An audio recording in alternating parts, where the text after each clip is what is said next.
Welcome to the PIDE webinar. We are taking up the second of our managing growth with stabilization. Since it's a huge problem, I thought we would do more than one of these. In fact, we're going to do more. So let me go through the housekeeping first. Please remember, shouldn't say first, it's the second in the series, but please mute your mics. Speakers will speak first and then everybody will have a chance to answer, to raise questions, make comments. Everybody will have a chance, but we don't want a debate like on TV where, we just fight with each other. So that's where we are going. Now, as I said, we've got a great debate, or I should say not debate, academic sort of thing set up for you. Managing growth with stabilization. The object is to study Pakistan's huge stabilization problem that we've had for the last 5 or 6 decades. In fact, we can't seem to get out of the IMF. IMF is the emergency ward of the world, and we stay within the emergency ward. We keep going back to it every 2 to 3 years.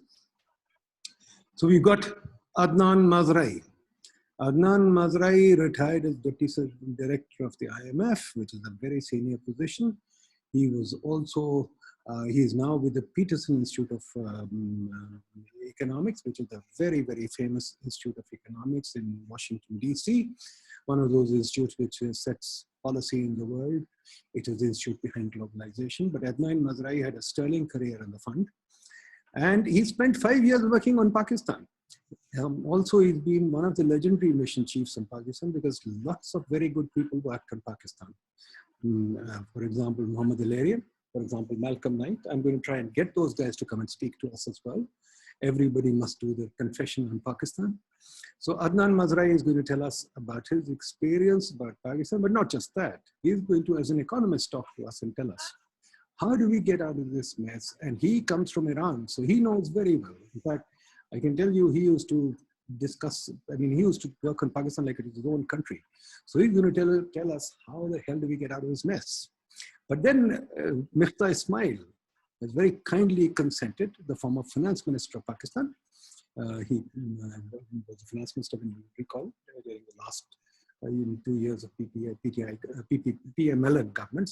Miftah is a well-known economist in his own right, a PhD from Wharton, a former fund staff member again, I might add, and also a major industrialist. And Miftah is well known. He writes very well. He's writing very well in these newspapers today. So he'll have some very interesting, thoughtful comments for us. So we've got a great thing set up. I'll just do a very small presentation. Most of you will have seen it before, but I'm going to make sure that we keep repeating it because it's worth repeating. We have very short memories in Pakistan. This is a history of the IMF. There has not been a decade that we have not gone back to IMF for 2 to 3 programs. This, I must confess, is a distressing and a shameful picture. You can't blame it on one government. You can't blame it on anybody. It's all of us. We are at fault. We have gone back to the fund all the time. $53 billion later, we don't even know whether we're going to come out of the emergency board. We're still there. So that's a huge issue that we have to talk about. This is a cartoon impression which should be kept in mind. The IMF running us or leading us, the big boss, and we running after it, running over conditions that we never know about. And we'll talk to Adnan about this, whether we negotiate well or not. In the prolonged use study in 2002, which both Miftah and Adnan know very well, it was said that there were design failures. The IMF itself, this is an IMF internal study. It was a study by the Internal Evaluation Department, which said that the IMF design failures were problems, countries' institutional failures were problems, and the fact that there is huge institutional decay in the country. And they didn't invent this word, but this invention came later, which is called austerity. Greece invented it. Varoufakis has written a book about it, and we are going through austerity again and again, Adnan, I might add. So we should worry about austerity, and you are going to tell us about austerity. Last program that we had, 2013 to 16, almost every review was a waiver. We appreciated the exchange rate during the program, and the fund watched blissfully, gave us a healthy report. We had a huge loss of reserves, but the fund watched helplessly We had a debt buildup and this funding. These are all cornerstones of the fund program. It didn't work. And Adnan, you must tell us why. The program had a 3-month durability. After 3 months, the exchange rate depreciated. In fact, Miftah came, I think, 3 to 6 months after the program ended. And Miftah devalued the exchange rate by about 20%, if I remember. The circular debt was still remains huge after 11 years of fund program, 15 years of fund program. We have no durable adjustment. Why? What are the problems? This is a graph that I must keep putting before you. Our growth rate is very volatile and it's declining. Or during the IMF program, the growth rate, long run growth rate is declining. Now we are almost, well, we're down to 1.9 last year. This year we are down to 0.63, well below our population growth. So this is worrisome. This is very, very worrisome. And this is why I think we need to look at it. The investment rate is even more worrisome. Our investment rates have been coming down all the time in our history. And it's much lower than all other countries that I've shown you, Pakistan, Bangladesh, Sri Lanka, China. And this does not seem to concern the IMF. IMF still tells us, raise the interest rate, do this, do that. And that's something that we need to, again, be very deeply about. Austerity, as I told you, none of our departments have money for maintaining their equipment. Everything is depreciating. Public investment declines. Our capacity, we don't hold on to human capital. Our capacity to make policy and plan or do any economic thing has declined rapidly. So the result that the COVID planning that we're doing is being told, UNDP and World Bank has asked to do it because we can't do it. So that's where we work with the fund programs, and that's something that, again, all of you have to bear in mind. The program design never changes. It's the same thing, chase taxes, chase taxes, chase taxes. We think tax first is the most important thing. Growth can wait. There is no durable adjustment, and I think this is something that I wish the fund would tell us, but at least we've got Miftah, Masood to tell us, etc. Adnan, inflation rate never goes beyond 12, 13. I think 1 year only we had 21% inflation. We're a low inflation country, yet our interest rates go 5-6% in real terms because the fund requires an interest rate to be jacked up rapidly in anticipation of inflation, which is not even proved yet. Our growth is coming down. Our interest rates are very high. We are going through a deep austerity. So Adnan, Pakistan's questions to you are, how do we deal with this situation? How many more fund programs? How do we achieve durable adjustment? Go ahead, Adnan, the floor is yours. I'll get to the screen share. Thank you very much, Nadeem, for that very, very kind introduction. And I'm also extremely pleased to have Mr. Ismail joining this discussion. You are absolutely right. I was a mission chief for Pakistan for many years. It was one of the highlights of my career. And I remain thankful for the friendship the Pakistani authorities and all my partners in Pakistan showed me, treating me as an insider, which always allowed me to be more frank and hopefully more useful to you. Nadeem, unfortunately, your presentation is accurate. I wish it were not so, but it's hard to dispute what you said. Next slide, please. I will try to be very brief. I first would like to discuss growth patterns and non-convergence of growth to fast-growing countries or industrial countries, then give possible explanations. And of course, one of my explanations is the fact that Pakistan goes through repeated macro instability and adjustment cycles. And also, of course, some of the aspects of the fund's involvement, and offer you concluding remarks at the end. Thank you. Next, please. This is a chart that you put a version up right now, Nadeem. It shows a negative declining growth. The IMF is projecting a growth of -1.5% for 2020. This is the first time Pakistan has a negative growth rate since 1952. which was negative 1.8%, but that was mainly due to an exogenous shock to agriculture. Next, please. Here, I've just put some comparison with China and other emerging and developing Asia. And you see that Pakistan could have done certainly a lot better. This chart also shows the projections of the IMF for 2021 and beyond. Arguably, the projections for 2021 are rather optimistic. I don't expect them to be this high, and I think the IMF is already thinking of, that the outlook is gloomier. Next, please. What I started to do was look at how Pakistan has moved toward some of the key economies in its own region in Asia.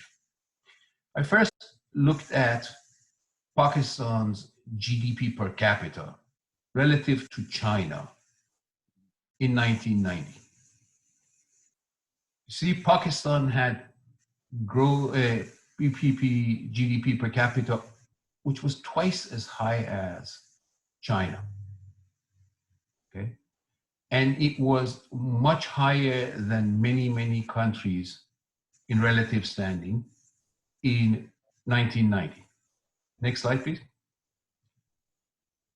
This now shows you the same picture, but taken in 2018. Here, as the colors get darker, that country's GDP per capita gets closer to that of China. Here you see China has moved very fast ahead of everybody else. But that's not the only issue here. It is also true that many other countries have done relatively better in not falling too far behind China. And of course, Pakistan's record in this dimension has not been satisfactory. Next, please. Here I make the same comparison with the United States, not that that is the easiest country to compare with, but I just wanted to show you how Pakistan is doing vis-a-vis the most affluent and dynamic economy in the world. In 1990, Pakistan's GDP per capita was 8% of that of the United States. Next slide, please. And it is only moved to 9%. Okay. So the record is not as the people of Pakistan deserve. Next, please. So why is this so? Okay. There are few possible explanations. Besides what I've put down, there is always geography, historical shocks, geopolitical shocks. There are, of course, issues of governance and economic incentive structure, and you know that very well, and I don't need to go into it. But I'll get a little bit more into issues of export diversification and on participation in global value chains. But then I will move to discussing the issue of excessive macroeconomic instability. Next, please. First, this shows economic diversification of exports of Pakistan based on World Bank data. Here,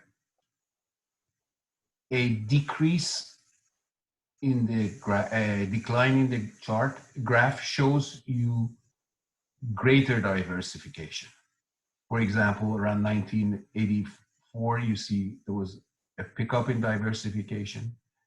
But essentially, since the 90s and until very recently, exports have become less and less diversified, mostly textiles and some agricultural products, especially rice.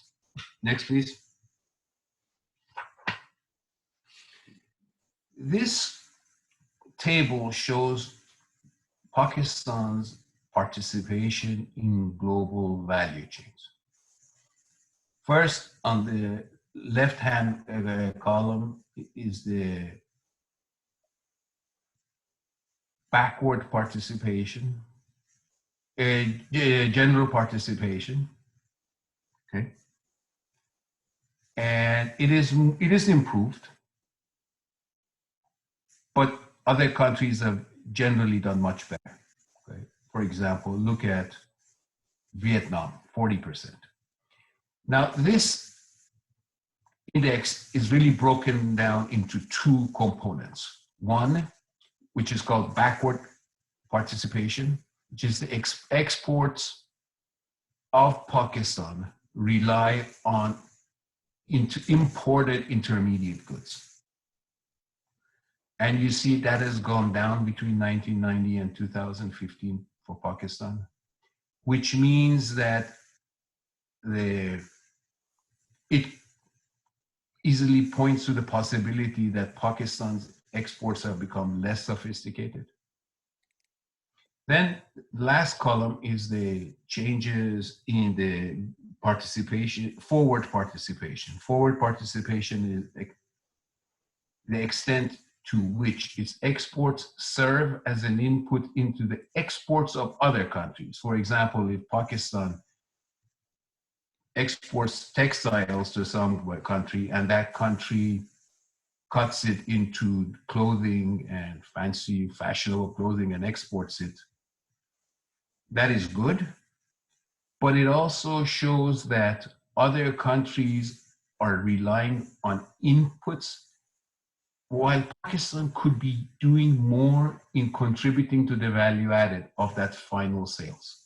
It is improved 30%, but it also indicates how much lost opportunity there is for Pakistan to have added value in the final market price of that good. Next, please. Now, I get to the area which I know perhaps better compared to the other areas that I spoke about, which is the issue of macroeconomic instability. As Nadeem rightly said, there is a well-known issue that there has been much emphasis on stabilization relative to growth. This is absolutely true. Both fund programs and the authorities, for reasons that many were discussed in the excellent presentation by Masood Ahmed and Shaukat Tareen a few days ago. But there's also a good reason for this emphasis, and that is Pakistan finds itself often in macroeconomic instability. While efforts should certainly be made to understand why this problem of non-convergence exists, why Pakistan's exports are not as diversified as they could be,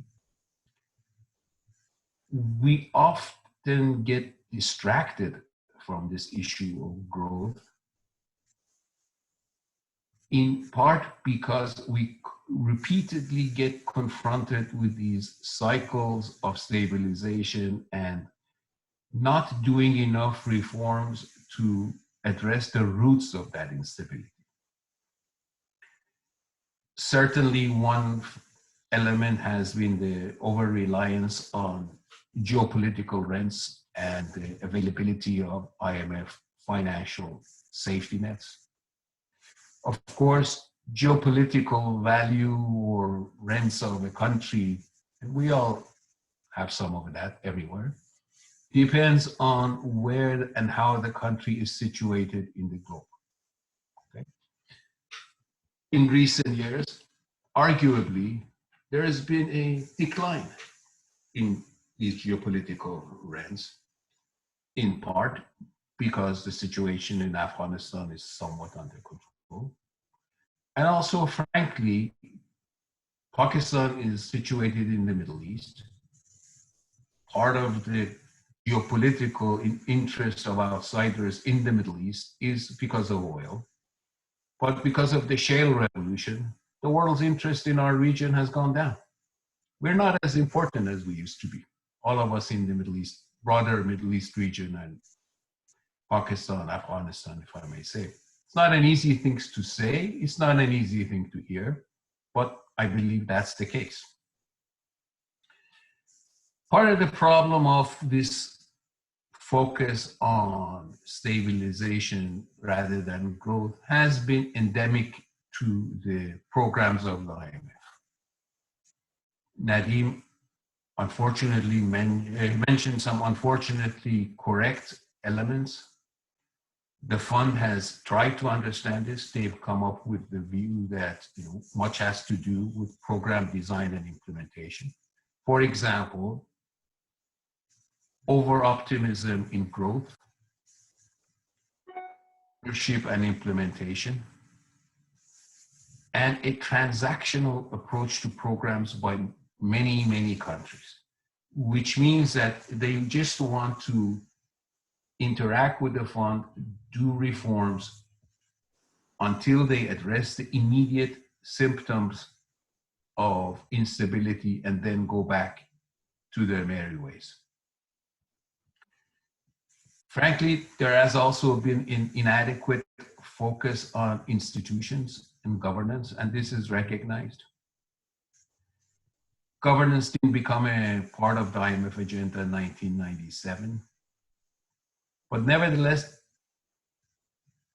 even if these issues are well recognized, there is a fact that whenever you get into a crisis, an economic crisis, and you get into emergency management, the circle of people who decide how to formulate policy and implement it inevitably gets smaller. And the public's participation, the various stakeholders' participation goes down. Next, please. Next slide, please.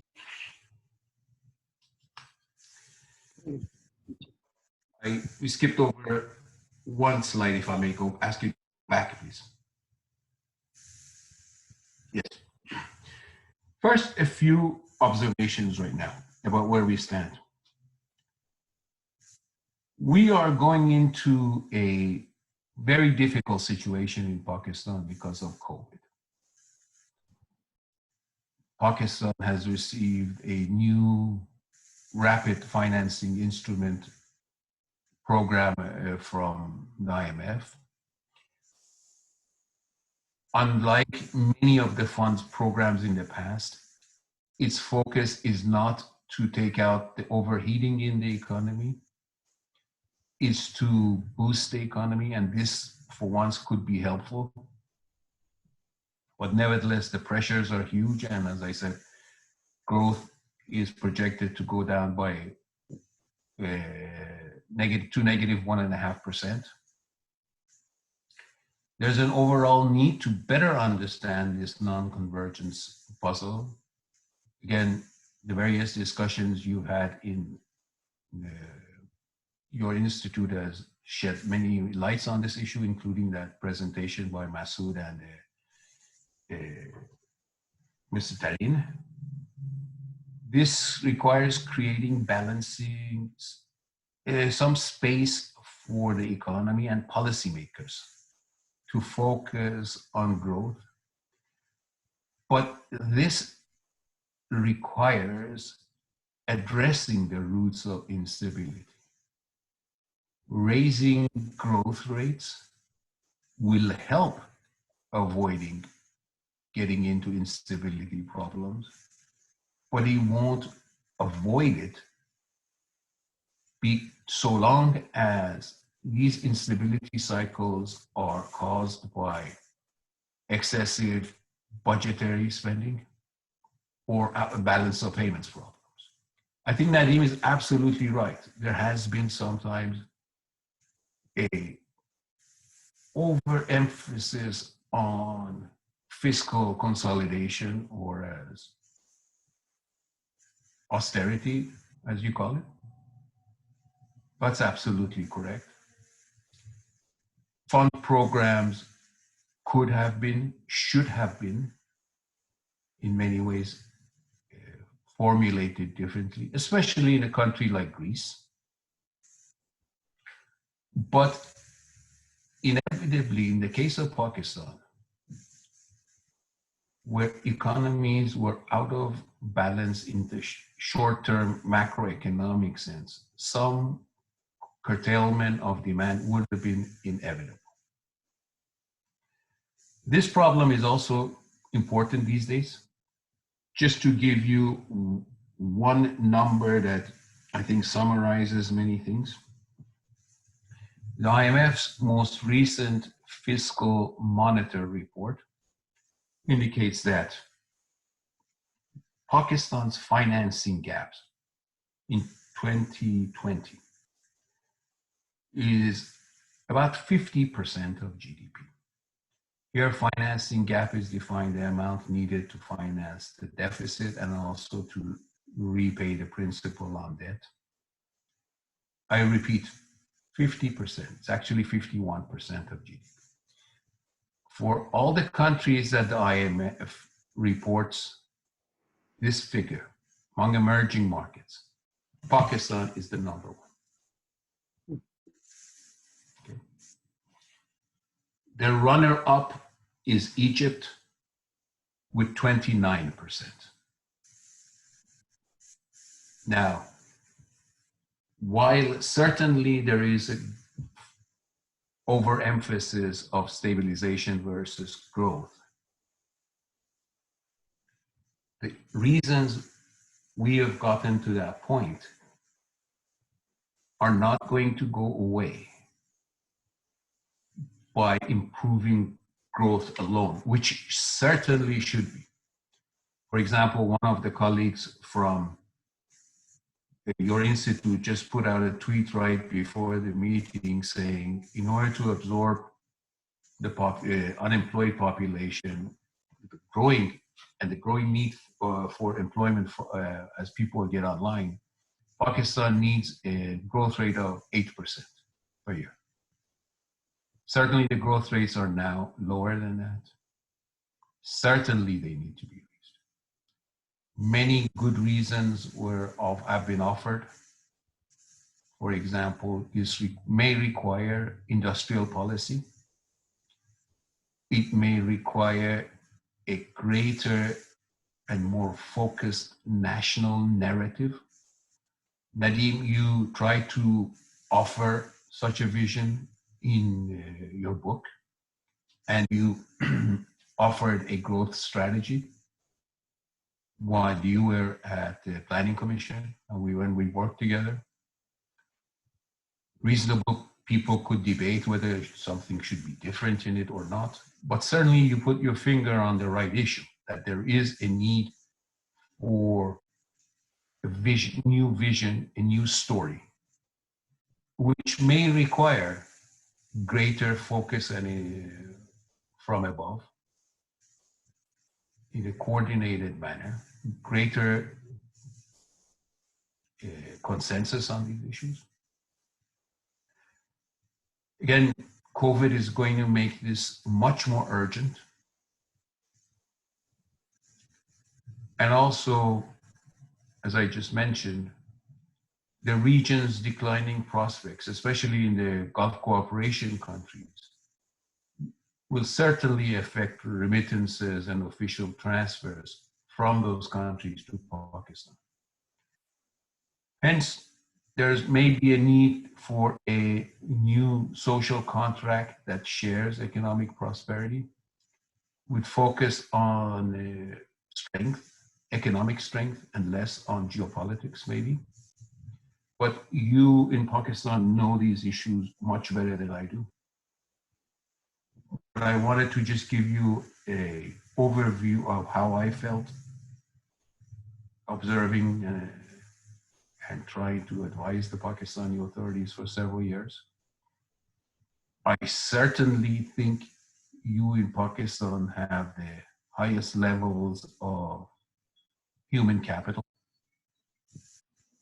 One testimony to that is how well they do, especially when they leave Pakistan and work in the international organizations and internet business and everywhere else.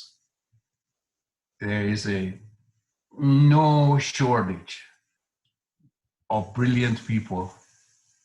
The question is how to bring them together. Yeah. And that's a question of politics, and you know that much better than I do.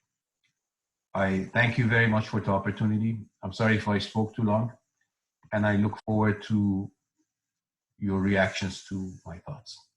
Not long at all, Adnan. That is very nice. Thank you very much. I'll now go to Miftah. But Miftah, let me tell you before I come to you that one of Adnan's predecessors, Malcolm Nahi, who became the chairman of the BIS, said to me once when he returned from Pakistan, and we were lamenting the Pakistani situation, which was a 12th to the 13th program that we had failed in. We were called the first tranche country. I asked Malcolm about his impressions. And he said to me something which I will never forget. He said, I've never seen a people who are individually so clever, but collectively a total failure. So I think that kind of says it. But Miftah, you more than likely are going to be the finance minister again. You come from a major party, you have the right credentials, you were the finance minister, you might be again. I hope you do. The question is anybody going to solve this problem? Are we going to keep going to the fund? Are we going to keep blaming and bitching? Adnan says very clearly it shouldn't be export diversification figures. And I think we all have to agree the problem lies at home. It's not in our stars, dear Brutus, it is in us. How do we solve this problem? How can the finance ministry or whoever, somebody solve the problem? What a mess we've got. So Miftah, go ahead, please. Thank you, Dr. Mazarei, and thank you, Dr. Haq.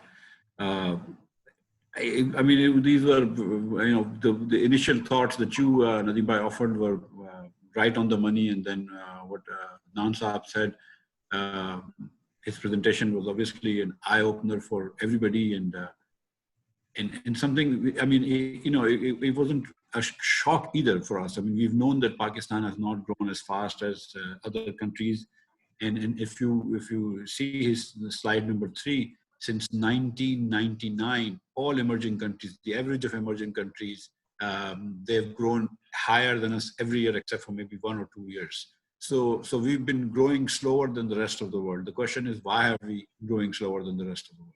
And as long as you grow slower than the rest of the world, but if your government continues to increase, the size of the government continues to increase along with the rest of the world, then obviously you'll not be able to solve these problems, and you will get into this macroeconomic stability.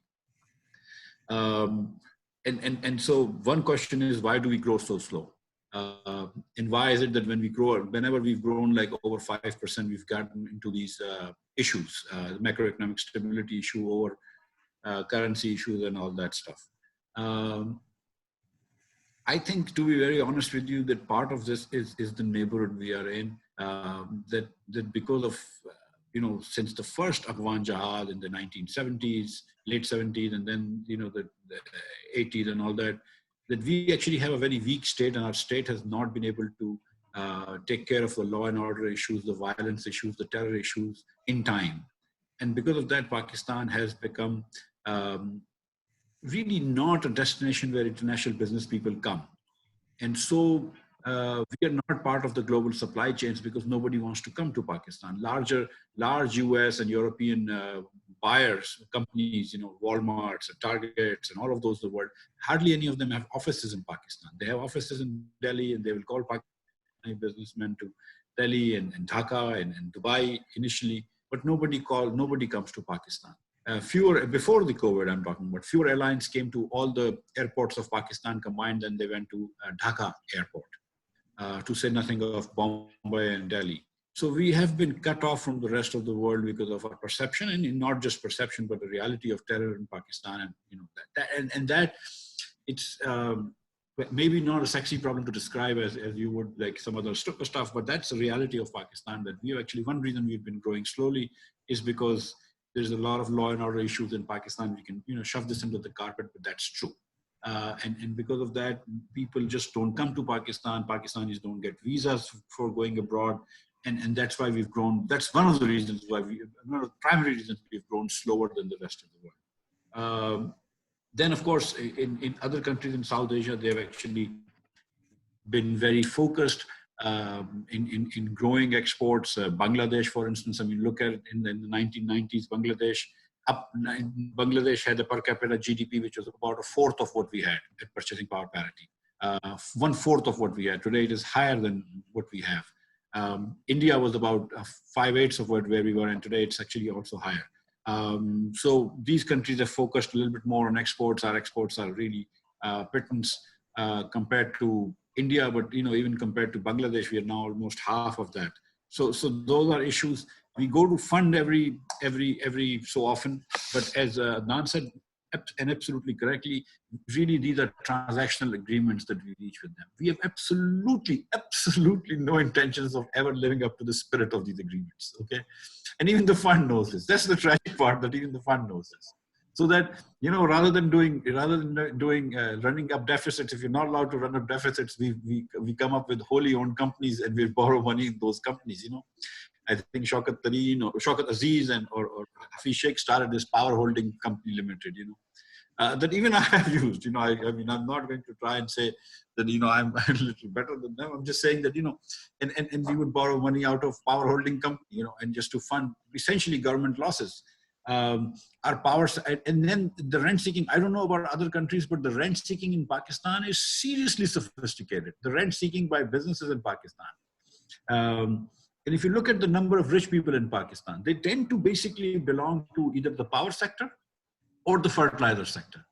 The fertilizer sector is basically getting gas at 10% of what other industries are getting gas at.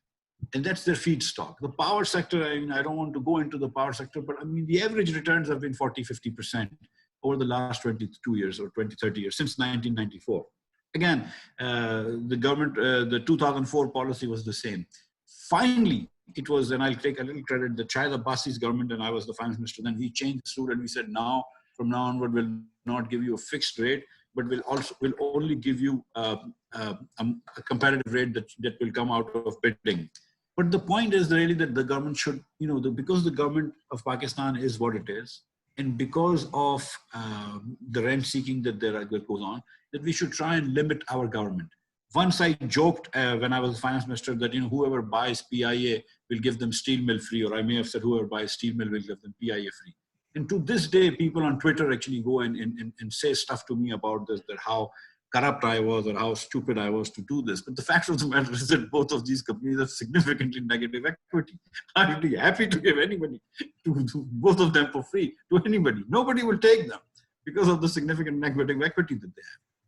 But we still continue. I mean, there has not been a substantial privatization in Pakistan for years now.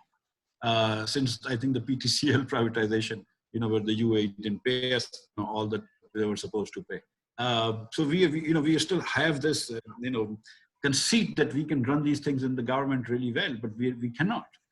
And then there's politics. I mean, we came this close to privatizing PIA.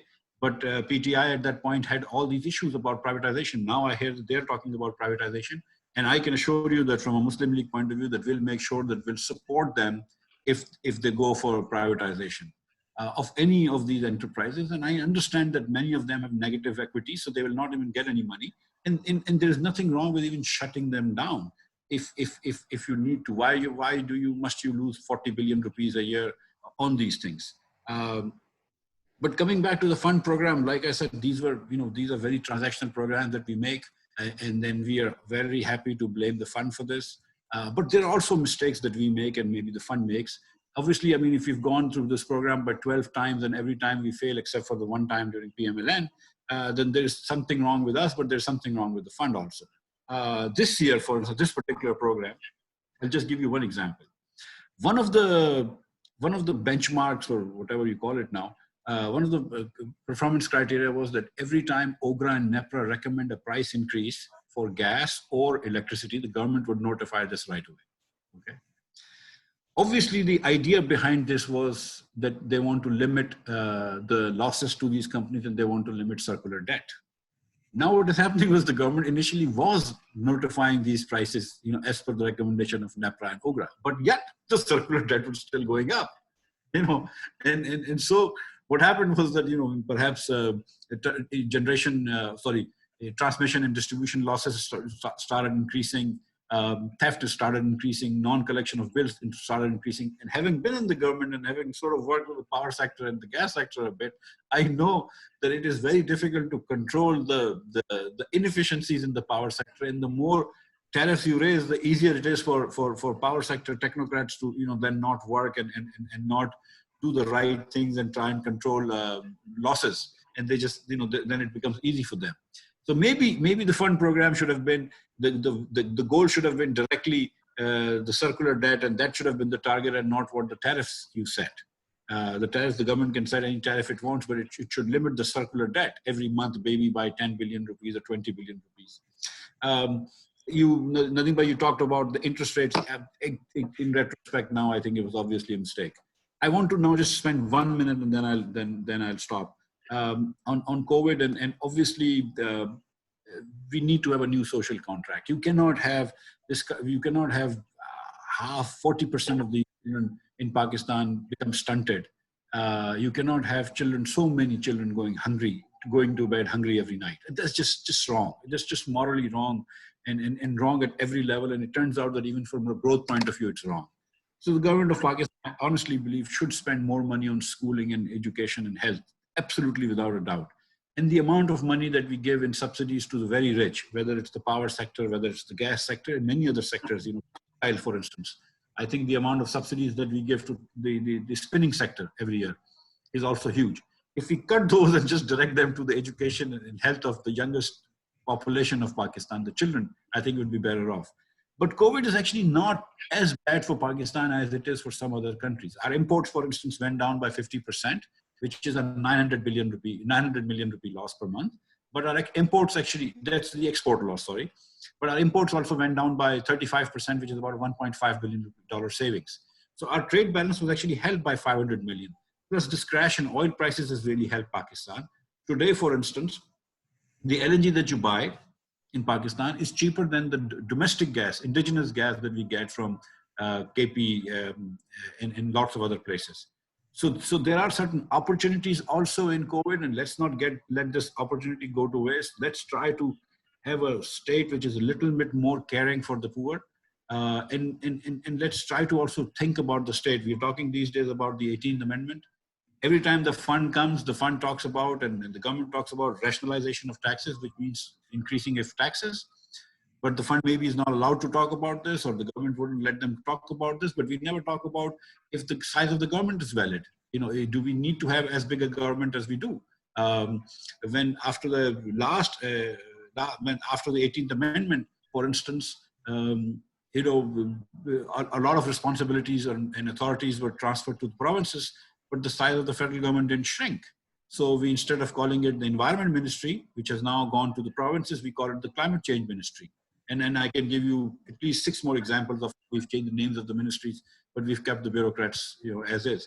But there are significant issues. There are significant subsidies that we give for no reason at all, like TCP, Trading Corporation of Pakistan, PESCO, all of these things. I don't know what they do. Then we interfere in these markets like we do in sugar, only for the benefit of sugar suppliers, not for the benefit of sugar consumers. And wheat. So really, I think that COVID gives us a new opportunity to fundamentally change the social contract and think about fundamentally how we want to organize our government. I'm reading a book called How Asia Works, and how, and I promised that I'd stop, but let me just add one other thing, that no matter what I said earlier about terrorism and all that stuff, the one sector that we still should have grown, in spite of all of this, was agriculture. And we've done pathetically in agriculture. Our yields per hectare are not just substantially less than China, but we are also substantially less than India. our farmers will not be able to compete. Obviously, if our yields are less than our comparative countries. Why is Pakistani yield low? Why has the government of Pakistan not done any research for seeds? Why have we not procured seeds, genetically modified seeds from abroad? That's not difficult to do. Even if it's research is difficult, you can still buy from abroad. And the negligence of the agriculture sector we give them supposedly subsidized fertilizers, but those subsidies are for the fertilizers companies, not for the farmers.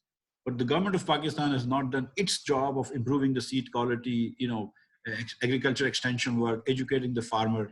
And unless and until we grow farm output by 3, 4, 5% every year and bring them to at par with India and other countries, I don't see Pakistan at all ever growing close to what India and other countries, grow at. So that's my bit, and I'll stop right there. Thank you very much. I'm going to go to the audience now, and I want you to note down the question. We'll take do 2 or 3 rounds. We'll take a few questions. But before I go to the audience, let me also say a few things. To Adnan and Miftah, both of you are economists and good economists. I don't need to preach to you. But both of you know that if you want to increase growth, we have to have investment happen, and we have to have markets that work. Now, please tell me, Miftah, you made this point, and you're absolutely right. But I was a young economist starting out when I heard about the sugar problem and the wheat problem, and I'm not a spring chicken anymore. 30, 40 years ago, even the PIDE economists like Sarfraz Qureshi, Kamal, etc., used to write about the wheat and the sugar economy, and we still have the same problems. Mr. Mazarei, should we continue to chase taxes? Einstein said, doing something over and over again and expecting different results is insanity. Right now, we had 2 or 3 webinars, one with small businesses, one with big businesses, one with retail. We asked all of them the same question, why the hell don't you grow? And we had a few other experts, etc. in there. Uniformly, the answer through the stock market, we had about 7 or 8 of them. Uniformly, the answer was, the tax policy raises our costs by twice as much as what the policy intends. The mini budgets that the fund is a place of fiscal rectitude. You're supposed to teach us budgeting. And we have mini budgets every 3 months. Every 3 months, mini budgets. How the hell do businesses plan? Then we have documentation coming out of I won't say anything, coming out wherever. I mean, this documentation is driving us nuts.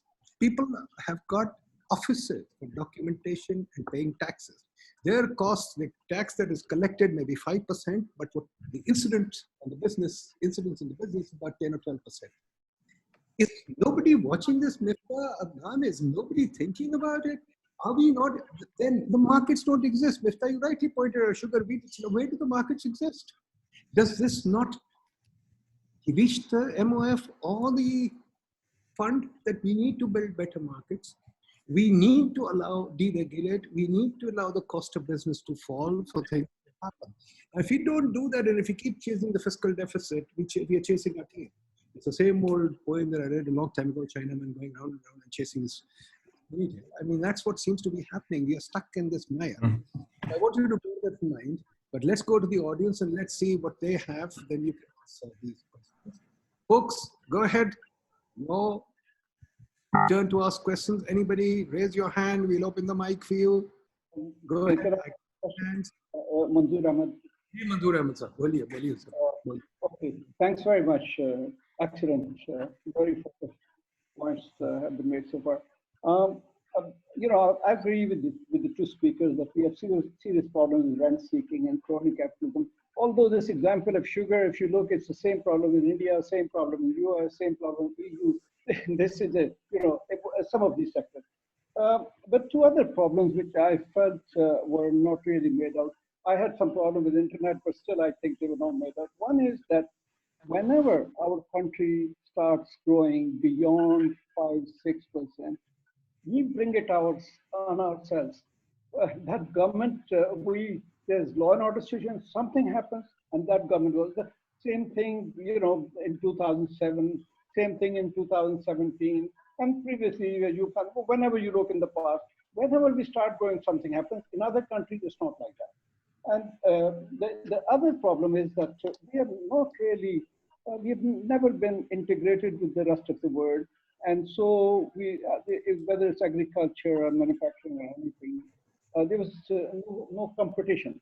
So, and through subsidies and through tariffs, we supported our industry. Thank you. That's my comment or question, whatever. Anybody else, please raise your hand. I might add, while waiting for people, Masood Ahmed raised this point, and I think it's a very valid point. I agree with that. I think, quite frankly, neither anybody in Pakistan nor anybody in the fund wants growth. I think somehow this is a strange country. We really don't want growth. We want the status quo. So that's another thing that you might consider. If you don't have a growth demand, then obviously this is the way things are. So anybody, folks? Don't raise your hand up. Yes, I have a few questions.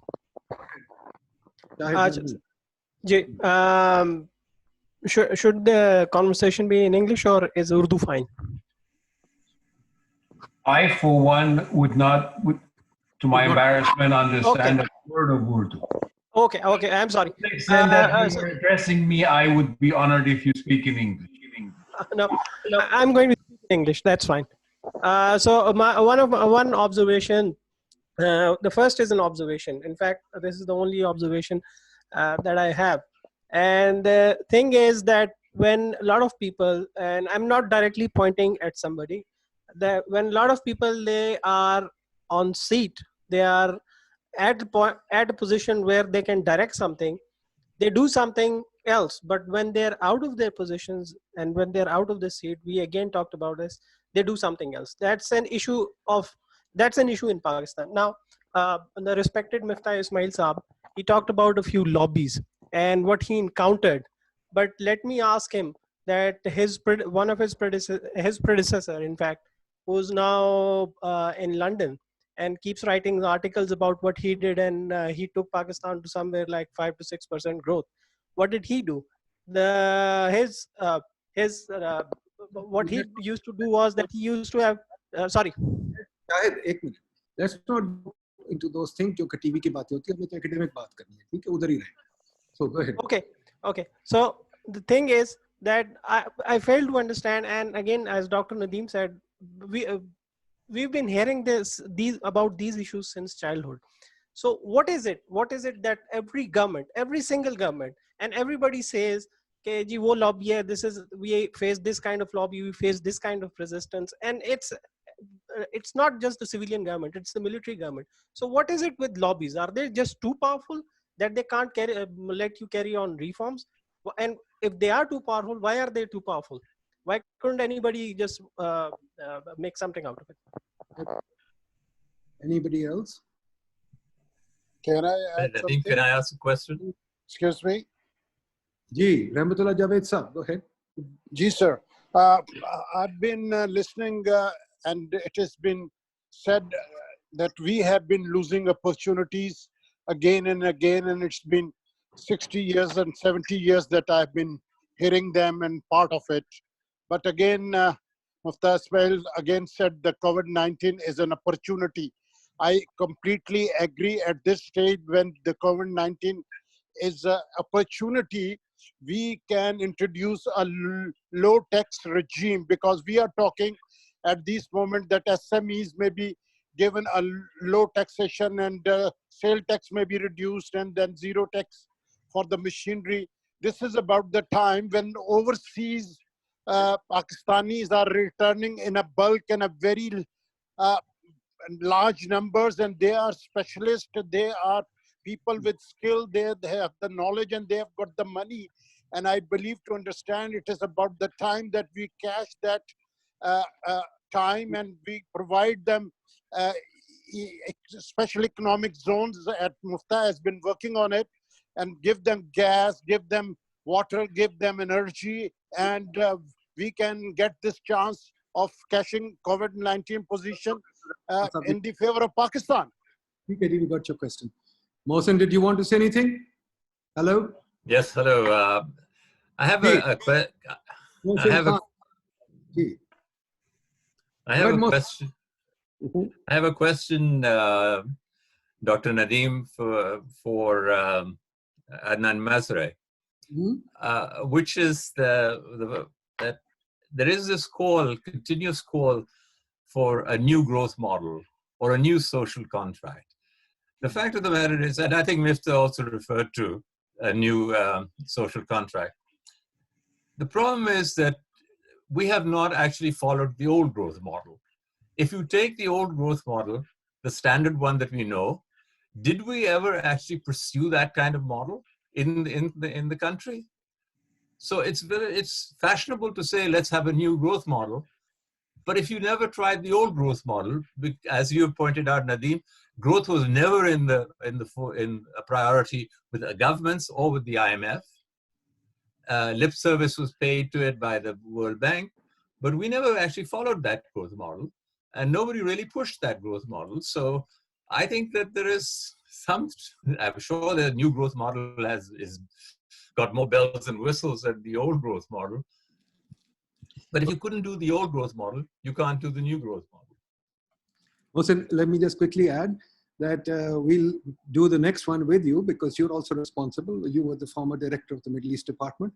But I might also add that tomorrow night we've got Gus Papanek to discuss the old growth model. Talk about the old growth model.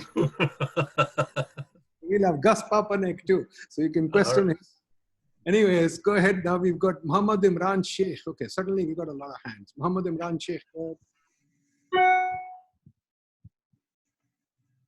Imran Sheikh, anybody there? Okay. Yes, sir. We go ahead. Muhammad Imran Sheikh.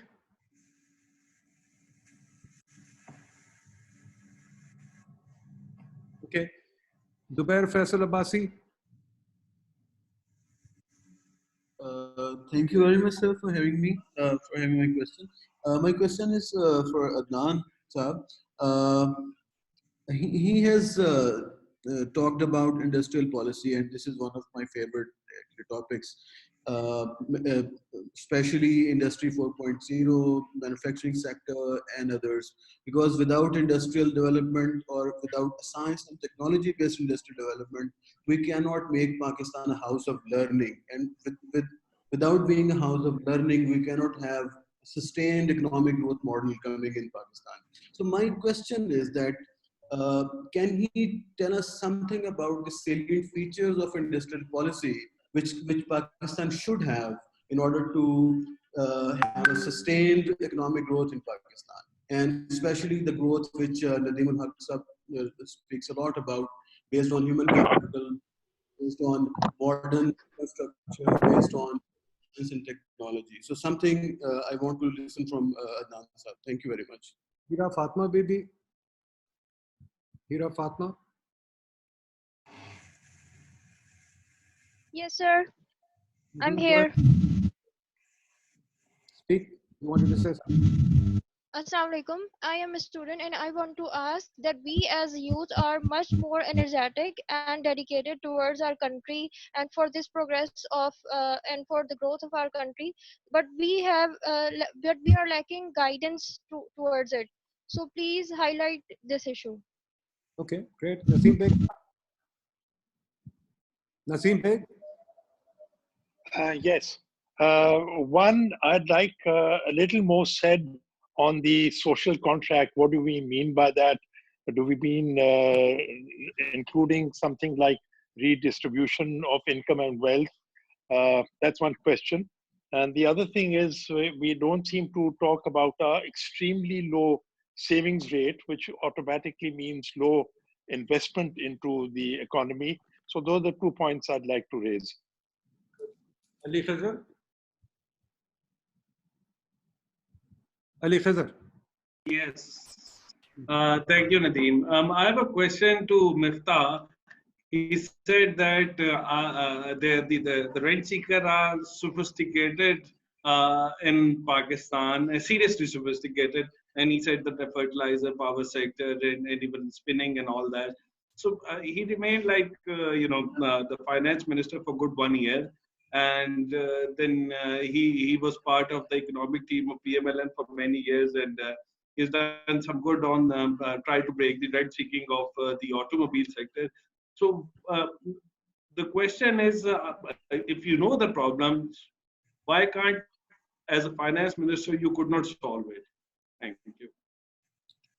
Okay, guys, we got a few more questions. Do you want me to take them, or do you want to answer this first, Adnan? I'll do. Thank you. First, there was a question about taxation, Nadim, that you raised. You're absolutely right. There has been strong emphasis in all these fund programs on taxation. One reason has been we, the fund, I shouldn't even say you, they, the fund, because I don't work there anymore. But even certainly the time I was there, we would be focusing on this issue because there was a shortage of resources for the government given the expenditures it used to want to do. We used to try many, many ways. When I was there, we tried to do a value-added tax and we failed.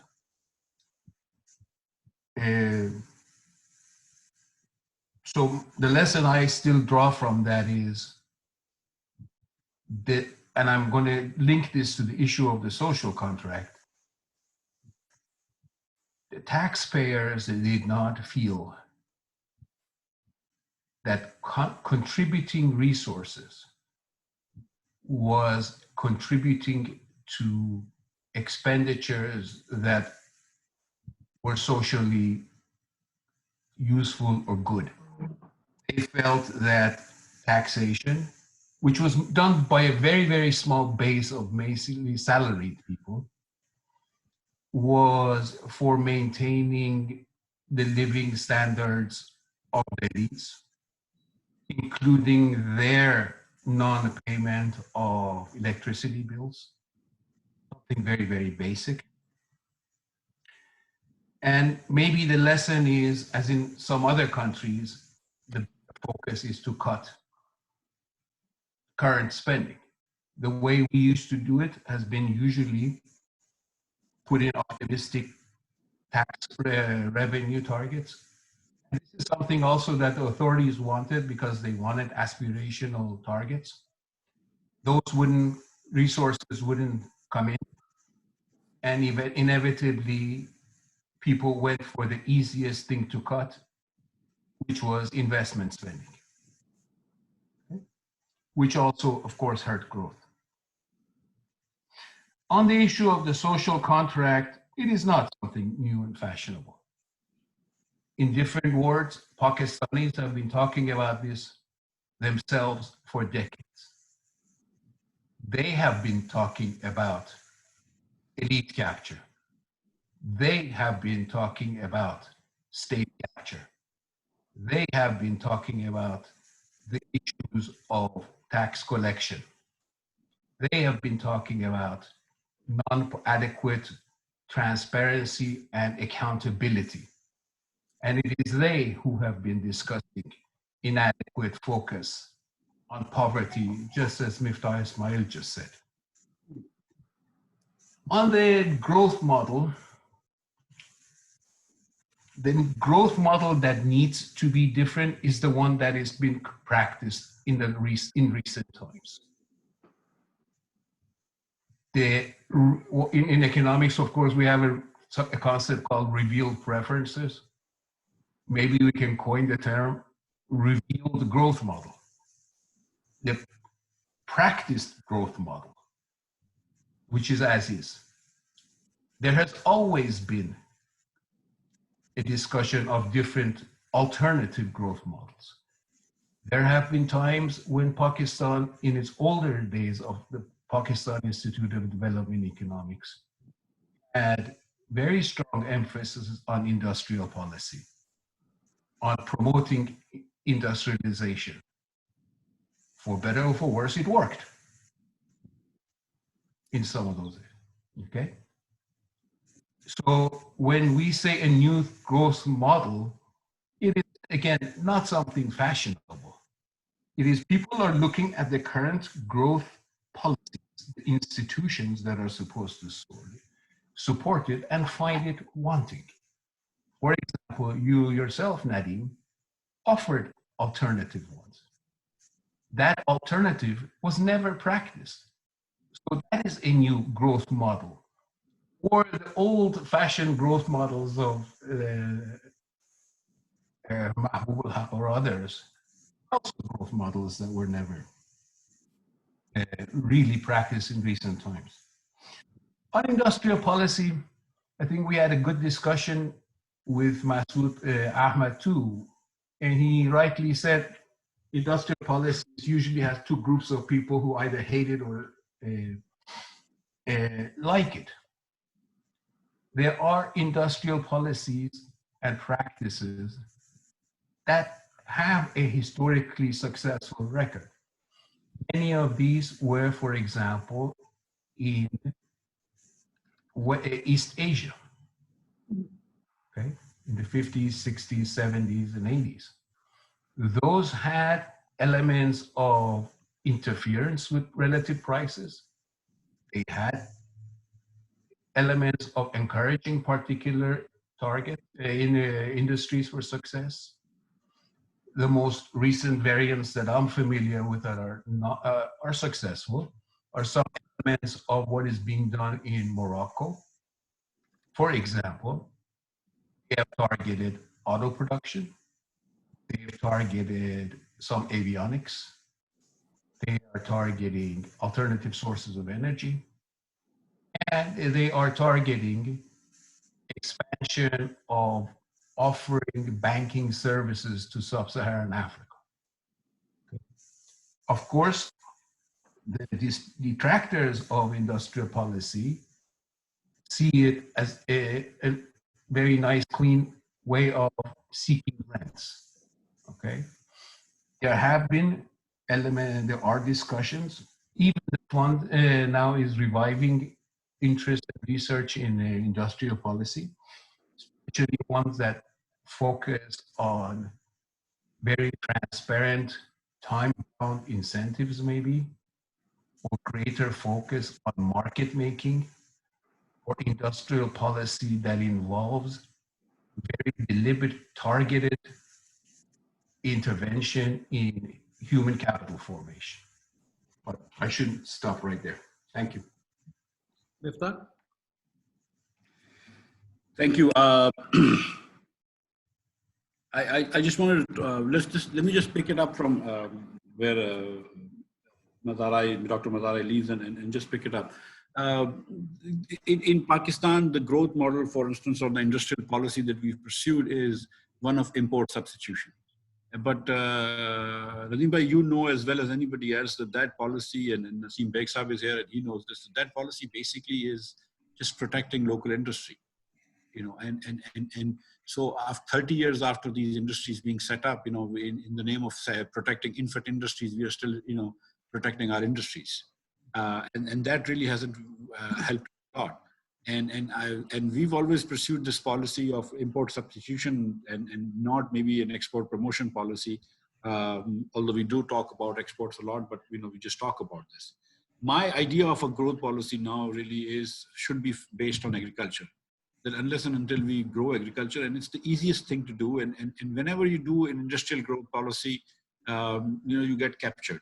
Whether it's fertilizer, whether it's sugar, whether it's, I mean, you can name any industry, plastics, I can name you so many industries. I mean, we had more exceptions in our tax code up until 2-3 years ago, you know, 4-5 years ago, and there was a reason for it. That all these exceptions, as you know, there are reasons for that. So I think what we need to do is to help the farmers and with research, with better seeds, with better things like that, and not sort of pursue policies where, you know, are helping the farmers is basically subsidizing the fertilizer industry. And in Pakistan, you know, they used to say this about England also in the 1970s and 80s, that their brand of socialism was more producer socialism. That it was helpful to the producers of socialism and not the consumers of socialism, meaning that it was helpful to the government employees and things like that. We have huge governments and huge, you know, private, public sector education systems. And if you really delve into it, our education spending is not yielding any results to us. We're not teaching kids in their native languages. Their emphasis on rote memorization. So I think we need to really have, therefore, a new social contract where we think about this, and our idea should not be to increase government employment, but to try to make private sector thrive, but at the same time have a serious emphasis on social justice, and to make sure that children in Pakistan, we can't take care of everybody, but we should be able to take care of our children that are gone to good schools and have good healthcare available. That's the two things that I think that should be the minimum this state of Pakistan should offer to its citizens. There was a question asked about why was I not able to solve the rent-seeking problem. That's a very fairly good question. Thank you. And you also pointed out, Ali, that I was able to come up with not me as the team, but I was leading that team effort for an auto policy where we came up with a new auto policy, because of which now we have two new auto manufacturers, Kia and Hyundai, come into Pakistan. And when the markets open and there's a growth, I think that you will see that there would be no on what they call in Pakistan, or excess payments that car manufacturers will require of customers, that there will be no waiting. And in fact, you'll start getting discounts from car manufacturers. So that's good. The problem is that, the government of Pakistan has contracts for these companies. For instance, you give a policy that you're going to give very cheap fertilizer. Somebody then goes and spends $1 billion and set up a fertilizer farm. Then when you come into power, you can't just say that, no, we're not going to give you this cheap fertilizer, because that guy has already spent $1 billion. What you want to do is close the gate for future interventions like that. Future rent seeking like that. So what we did, for instance, and I referred to this in the power sector, was that we said that from now onwards, we'll only give, there will be no NEPRA approved tariff, but the tariff will always have to be, bid by people. But the thing is that now you have enough power sectors in power producers in Pakistan. If you privatize all the distribution companies, then you can have a wholesale market, and you really don't need to have government inside that, and just have the final price to the consumers regulated by NEPRA. And similarly, it's, so similarly with sugar and all that stuff, and we've said this, that, again, we said that the government of Pakistan should not be giving any subsidies. And the government of Pakistan really should not be in the business of saying, this should be the support price and that should be the support price. If you want to help, for instance, grow more cotton, then you give better cotton seeds to farmers, and then let the market take care of itself. The idea of the government of Pakistan interfering in every aspect of the Pakistani business, in every aspect of the Pakistani economy, and thinking that it can improve situation is wrong. We should try and avoid these things. And our ability to pick future winners is really zero. So we don't really know what industries will do well in the future or which ones will not do well in the future. So we should just try to not interfere too much in the economy. And the substantial focus should be to help just the poor, children, and other than that, I think that we should not try to do too much of the growth models and all that. The government should try and see balance its budget. One of the things that Adnan Saab said, and that 50% of our GDP, Pakistani financing requirement or financing gap is equal to 50% of our GDP. That's a serious wake-up call. Everything else really pales into this comparison unless you solve this problem. When we went to 13% interest rates, our debt servicing this year would be about 3 trillion rupees, 3,000 billion rupees. That's more than the federal share of tax revenues. So there are some very serious problems that the government of Pakistan has. It should limit its objectives, it should limit its ambition, and just try to do the minimal thing. That's all I need to say. Thank you. Thank you. Let me go back to the floor. Alia Khan. Ji. I've been listening. Can I make a point? Naseem Beg Saab talked about savings rate also, that why is the Pakistani savings rate so low? I would like to hear from you and Mr. Adnan Mazarei about the savings rate. I don't really know much what to say about that. But I would really like for Adnan to say a few words on savings rates in Pakistan. Alia? Ji. I was just saying that I've been listening to the whole series of webinars, and I think we have the diagnostics pretty well laid out for us. Now, I think we should move towards some prescriptions also. And the way I see the story of the Pakistan economy is a story of unfinished business, because it's not that different kinds of reforms were not started, they were just not taken to the point where they should have yielded the desired results. Now, what is the elephant in the room? We pursued a planning approach till quite some time, and I mean, we can have a debate on whether it worked or not. But at the moment, I feel we do not have plans, we do not have policies, we do not have a macroeconometric modeling system in place at the Ministry of Finance.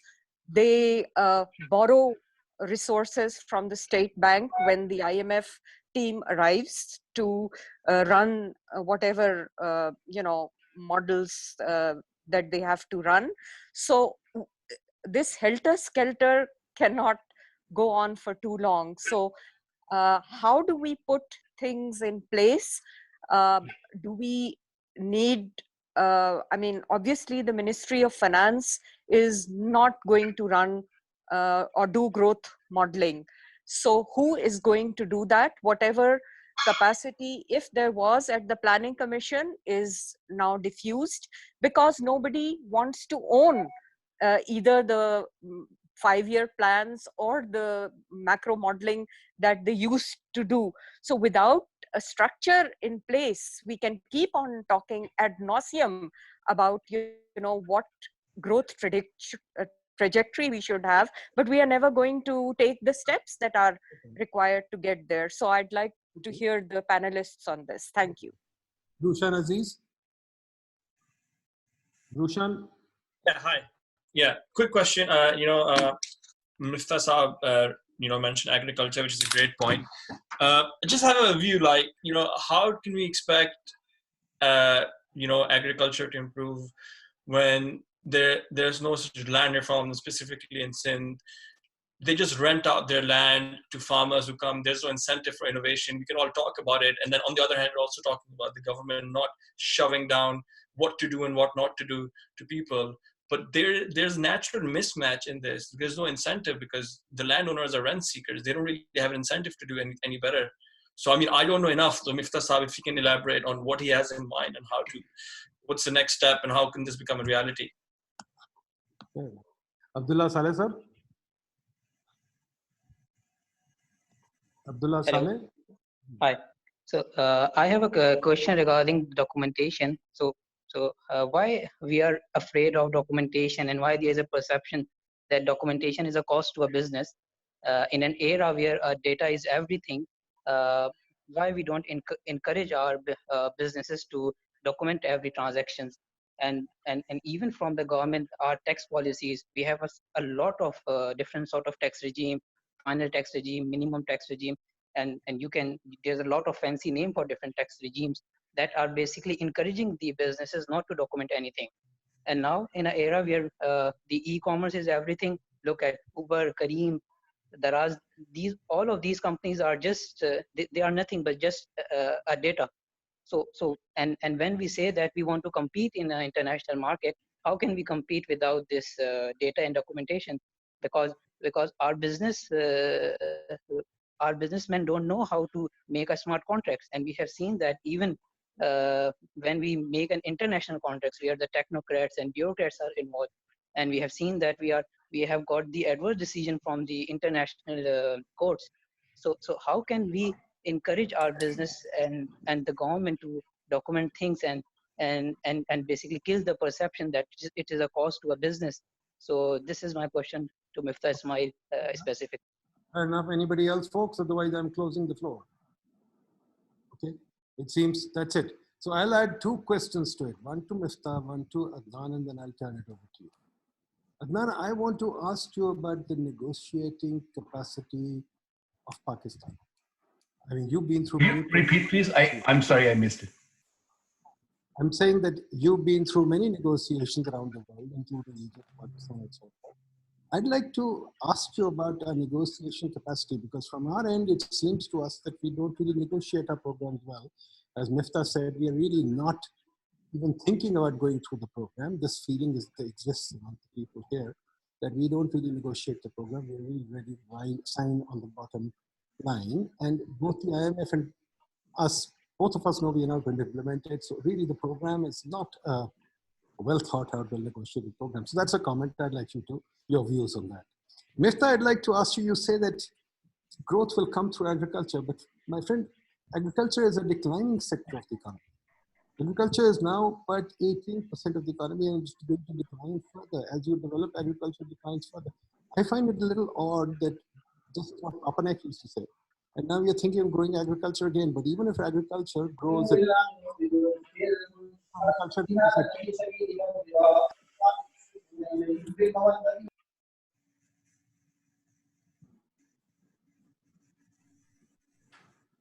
Nadeem, your voice is cut off. Even if agriculture grows at 10%, I mean, the overall economy will only impact by 2%. So we really need to grow the other sector. Even industry won't cut it. Ultimately, the elephant in the room is services. Are we going to grow services? What are we going to do? So anyway, these are the two questions to you. Guys, go ahead. Who wants to go first? Adnan or Miftah? Who would like to go first? Let me just address, if you, Miftah permits, your quick question on Pakistan negotiations. First of all, I believe you're the first person in history who has suggested that Pakistanis don't negotiate well. I think Pakistanis are very, very good at negotiating. The issue is what they negotiate for, right? Good. I know my mother negotiates the I believe the issues in the negotiations for the fund, I believe the position you're coming from are somewhat problematic from the get-go because they are focused on stabilization, short-term stabilization, and the view is again transactional to immediately get over the crisis at hand, to walk back from the cliff and not focus the deeper and much more difficult of structural reforms that are needed to prevent the next round of macroeconomic instability. Okay? So, but again, I attribute that, and it's exactly the same way in many countries, to the political economy of those countries, where those who negotiate are representative of those who are concerned with the short-term issues, namely the bureaucracy mainly, and the central bank.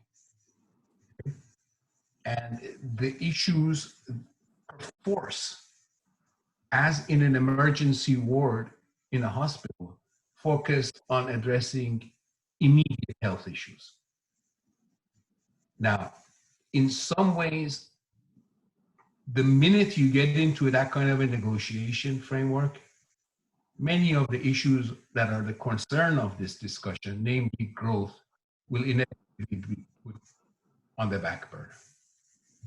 That is the real issue. That's why I'm saying, well, I agree with everything that has been said in this seminar and the previous ones about the need to put growth first and foremost. The reasons that they get Pakistan into these repeated cycles have to be addressed, or else repeatedly they will come in and interfere with the focus on growth. Thank you. Okay, there was a question about documentation. And again, I would ask the gentleman who asked the question to think about what is so important about documentation? Why is it that you really need to know how much a retailer or a wholesaler sitting in Raja Bazar, Pindi, cells, and why does the FBR really need to know this so much? I mean, what is so important about documentation that we never discuss its benefit, but we just say that, okay, it's somehow the holy grail that we need to just, do documentation. And then his claim or assertion that Pakistani businessmen don't negotiate well or get better contracts, I think that's just not true. Look at Pakistani businessmen, whenever they've done contracts with the government of Pakistan, how much these contracts have benefited them. But I think we have to also rethink about our this insatiable desire of the government of Pakistan for documenting the economy. But that said, I mean, I'm not discouraging documentation, but I'm just saying that we need to also think about that. The question that you asked, Nadimbai, that why am I emphasizing agriculture, which is less than 20% of our GDP, and even if a 10% growth will only give you 2%.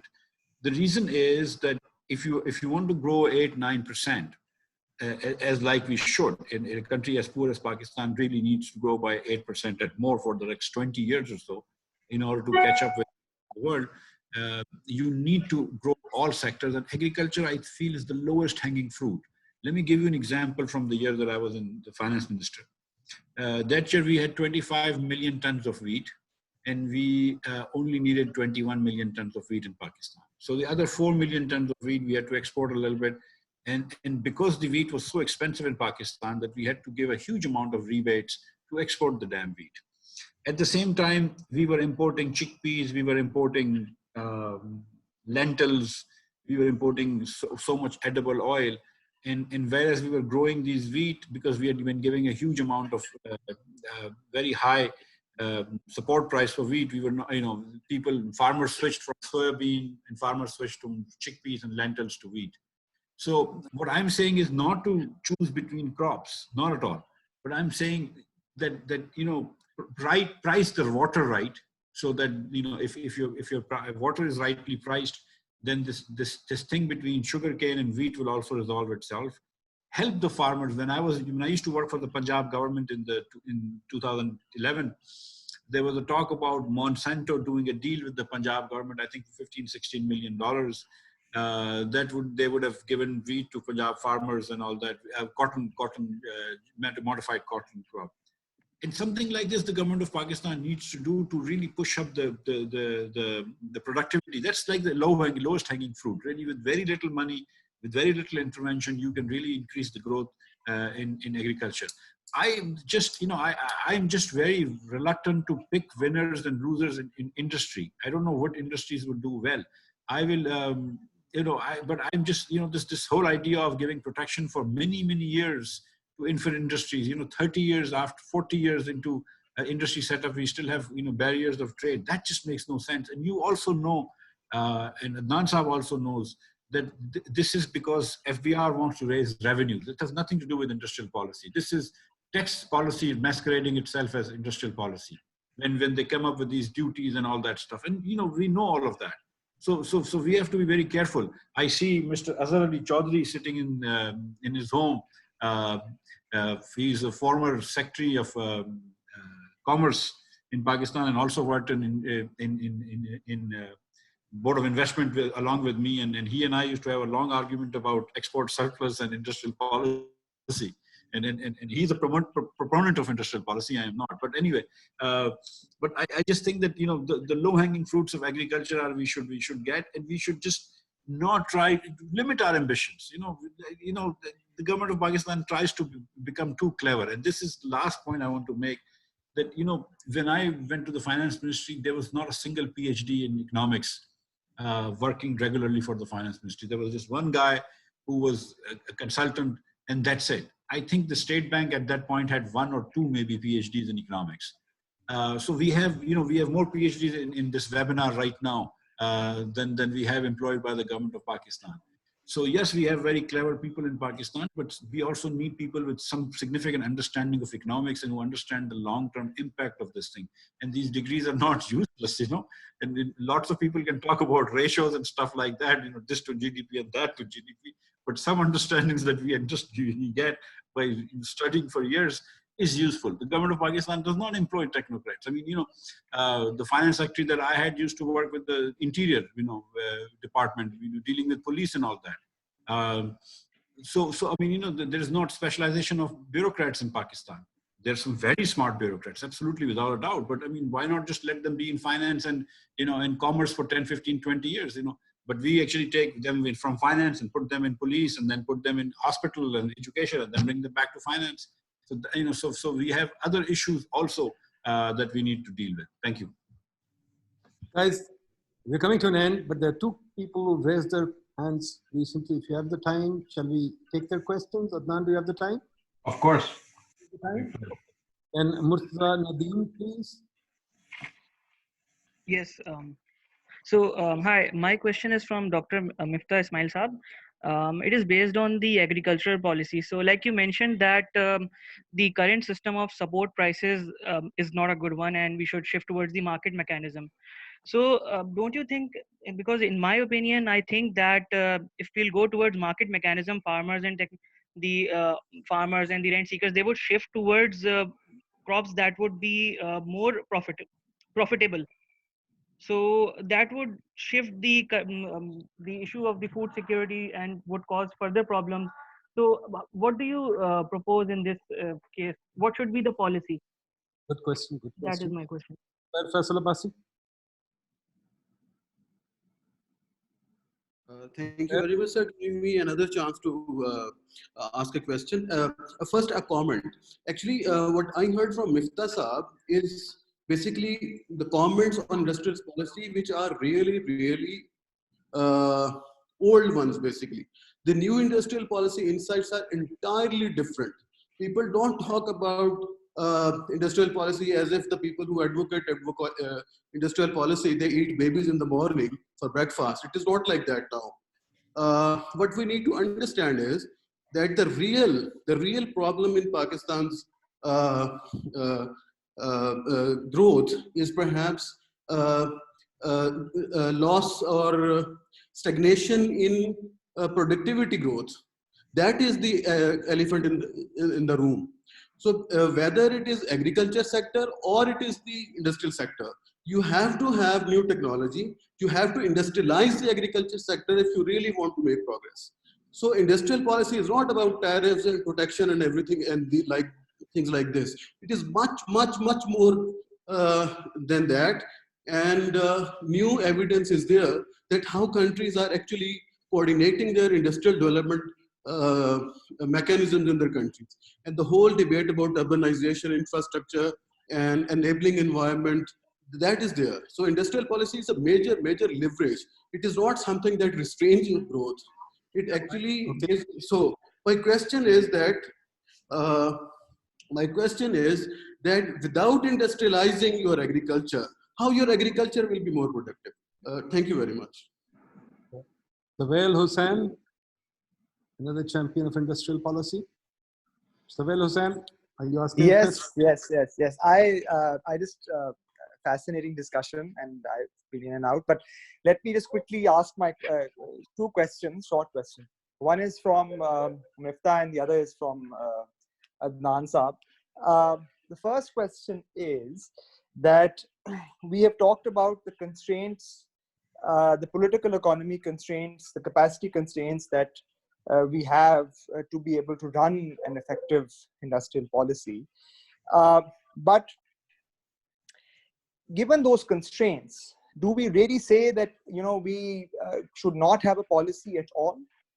Shouldn't we be focusing on resolving those constraints so that we can actually come up with a policy, whether it's related to agriculture or industry? That's the first question.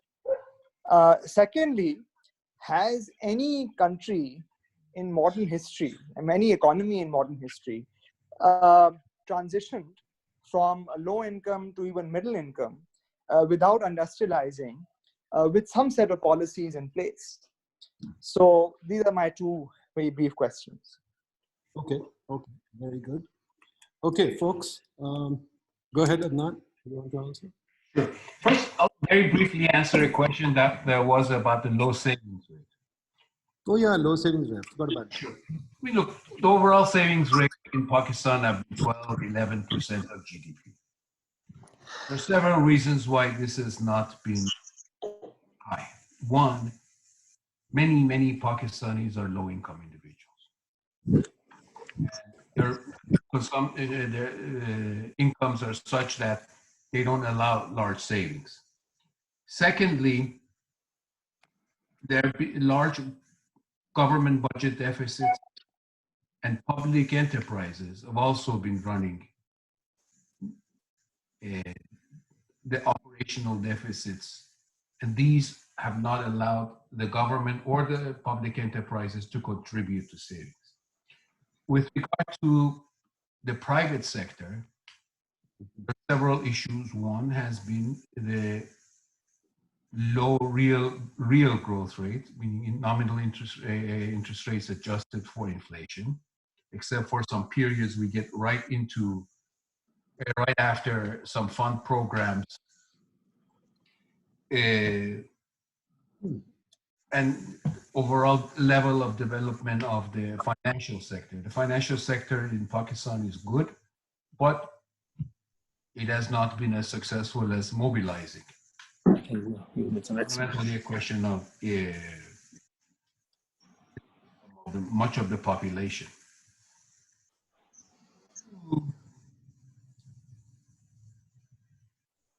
On the issue of industrial policy, many countries that have succeeded in major breakthroughs in growth rates have had industrial policies, especially in East Asia.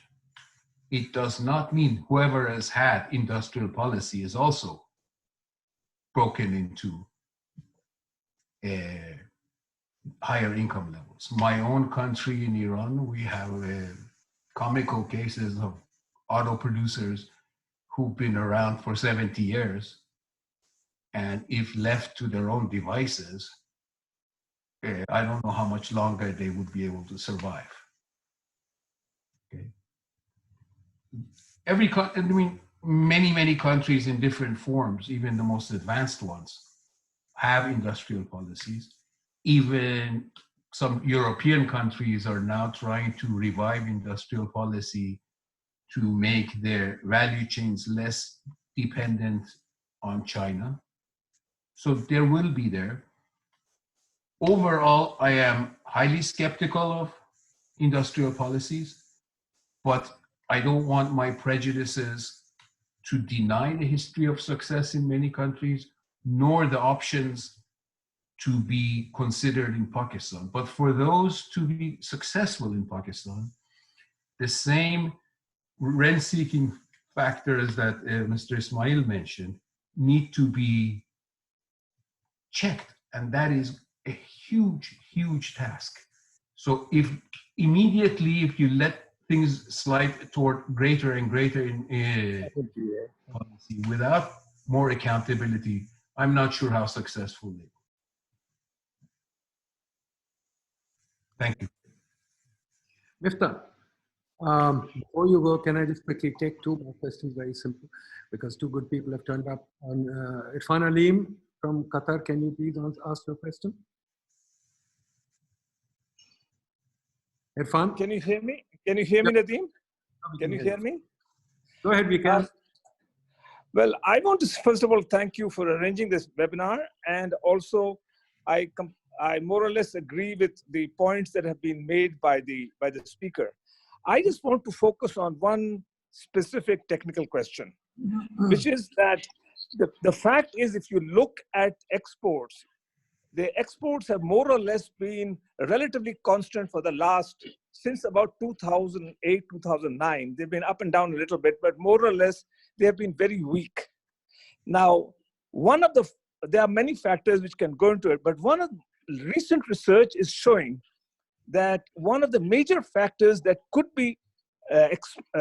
explain why this has happened is the non-tariff measures taken by Pakistan. And what I have seen and what the research is showing is that these measures increased substantially from in the period 2006 to 2009. they went, the tariff equivalent of non-tariff measures increased from near zero to almost 50%. So I would like to ask the speaker his view, if he's aware of these things, and what are his views about these things. Fair enough. Okay, good. Naseem Beg, sir? Yes, just a point for Adnan, where he mentioned that the savings rate is low because a lot of people are very, very poor. But that would hold true for Bangladesh and India as well. While India's savings rate is more than double ours on an average, Bangladesh is in I think around 22%, while we struggle at 11 or 12%. So it doesn't quite answer the thing. And just a comment on what Miftah said, that the protectionist sort of policies, especially for the automobile industry, 30 years, I'd like to correct him. It's more than 50 years. More than 50 years. Tajammul sir? Tajammul Asif? Hello. Assalamu alaikum. Go ahead. How are you, sir? Nadeem. Tajammul Asif from Cyprus.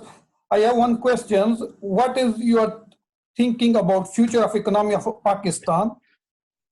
And secondly, Mr. Is a former minister is told as a PhD about of economics, no PhDs there. Lots of PhDs. I have studied also finance and PhD here. My lots of friends with PhD economics here. You're going to for job in Pakistan, no job available. Okay, good. Okay, sir, thank you. Very good. Maliha Bangash, but be brief, please. We got to finish now. Maliha, are you there? Okay. Can you hear me now? Thank you very much for this session. It's an excellent session. Mr. Saab, thanks, and Adnan Saab. My question is specifically to Mr. Adnan Mazarei.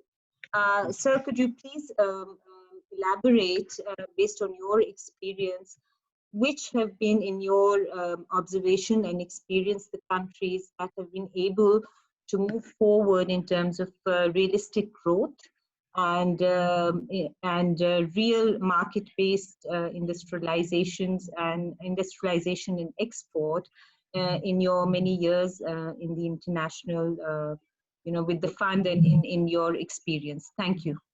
Okay, Miftah, you can go first, but Miftah, I want to just quickly interject a little question. Since you don't have any capacity in the Ministry of Finance or the Planning or anywhere in the how do you negotiate your programs? I'm still concerned. Do we actually negotiate a program, or how do we negotiate a program? And as you say, we don't believe in the program itself to begin with. Is this just a drama being played, or do we actually negotiate a program? Both, I mean, Adnan and you, I really need to pin you down on this. Do we actually have a program, or do we just fake it? Right, Miftah. Okay, I think, Nadeem, just to start with what you said, we in negotiating, we are talking about, the fund would say, well, you have to raise lesser revenue by 1% of GDP per year, and you would say, no, we'll raise it by 0.5% of GDP per year. But like you said, and Dr. Mazarei also said, that the emphasis not on how much growth are we going to get, and then from there we work backwards all the other parameters. And in fact, there should never be a negotiation. There should be a meeting of the objectives. That, okay, the country is having some current account deficit, so this is the first thing we need to do. We need to stem that, and we need to have this much growth in the interim period. And then what in order to get this growth, what do we need to do? In order to control the current account deficit, what do we need to do? And then the things will fall into place. Anyway, the question I was asked, why if we let agriculture be, won't farmers switch to crops that give them more money? Yes, of course. And that's exactly what we want. I, as an economist, want farmers to grow if everybody wants to in Pakistan grow asparagus, let them grow asparagus. We'll sell the asparagus, buy the wheat, and we'll be okay. And in this era, food security really is not such a big deal where you can get everything from Dubai for less than $200 in a container. So we, yes, a little bit, storage of wheat, etc., should be okay, but we should not constrain our farmers from growing whatever they want. which gives them the most bang for the buck.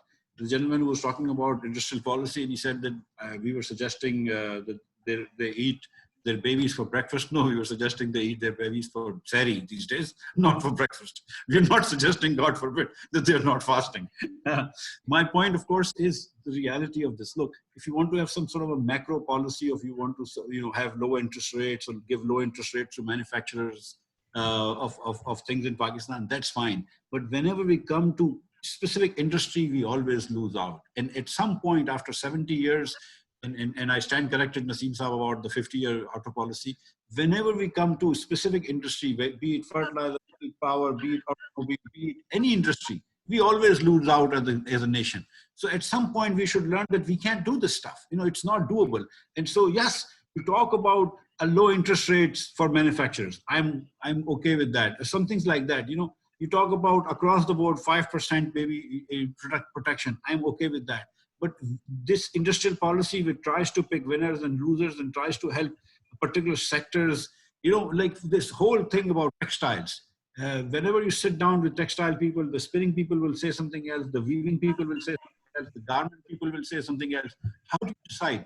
The only objective of deciding should be what policy will increase Pakistan's growth. That's it.